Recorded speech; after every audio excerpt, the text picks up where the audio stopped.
In this video we are going to cover resource metering in Hyper-V on Windows Server 2016. Resource metering first came out in Windows Server 2012 and it's basically the same product also in Windows Server 2016. It just got a couple of new things that it monitors in Windows Server 2012 R2. So basically by the name you probably guessed what it is. This is a technology through which Microsoft gives you the possibility to measure or monitor your virtual machines.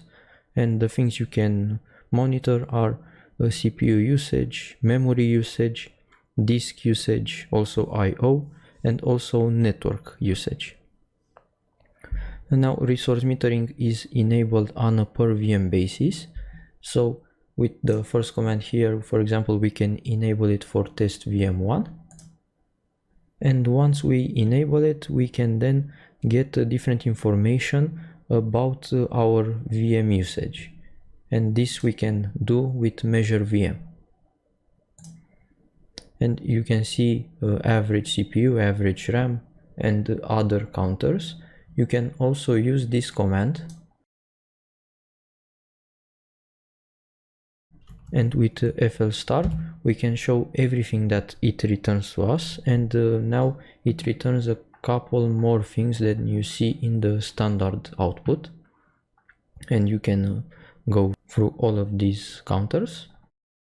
If you want at some point to reset all this data, for example if you're using metering to bill your customers month by month, you can use the third command.